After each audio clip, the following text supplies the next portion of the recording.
ဒီလိုနဲ့လည်းရောင်းလိုက်တာပေါင်ရည်တဲ့နေနေတူပါတယ် ကောင်းမလေးကြီးကရှောင်းတော့ဆရာမျိုး ဟုတ်တယ်နော်ဒီမှာလေဒီဖုန်းသုံးတာများလို့လည်းအော်လိုက်တက်တာခံစားရတယ် ဆရာအဲ့ဒီပေါင်ဖြောက်ချက် လေးစစ်လို့နော် ဟုတ်တယ်လေးစစ်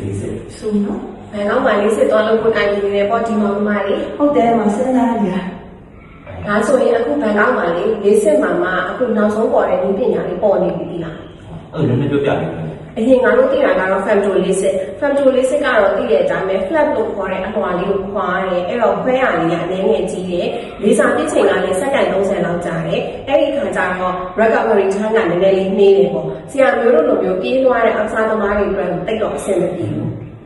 အခုထပ်ထွက်လာတာက relax mind, nano relaxness mind ကိုထူးခြားတာကခုနလိုမျိုး flap လို့ခေါ်တဲ့အလွှာလေးကိုခွာစရာမလိုဘူးအဲ့တော့ incision ခွဲရလေးကခုနချက်သေးတယ်လေဆာကလည်းပို့ပြီးတော့နုညံ့လာတဲ့ technology ဘိုင်းမှာလည်းမြင်တယ်အဲ့တော့ recovery ကလည်းပို့ပြီးတော့မြန်တယ်အားလုံးထဲမှာမှ channel လိုမျိုးခွဲခြားကြတဲ့လူတွေအတွက်အသင့်တော်ဆုံးက smile လို့သူ့ရဲ့လေဆာတစ်ချိန်ကတော့8 second 8 second ပဲကြာပါတယ်ဟုတ်တယ်ငယ်လေး8 second ပဲကြာတယ်အဲ့ဆိုတော့ dry iris က dry iris ကတော့လေဆာဖြစ်တဲ့အတွက်ဘယ် technology ပဲသုံးရှိတယ်ဒါပေမဲ့ smile ပုံကတော့အနည်းဆုံးပဲ အဆင်ပြေအောင်ပေါ့ဆိုလို့ရှိရင်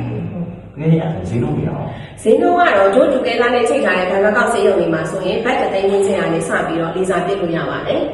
ဒါကြောင့်မို့လို့လူကြီးမင်းတို့ရဲ့မျက်နှာပါဝါထောက်လို့ပါကတူကဲလာ medical service ကိုခုပဲဟန်လို့လုပ်လို့ရပါပြီနော်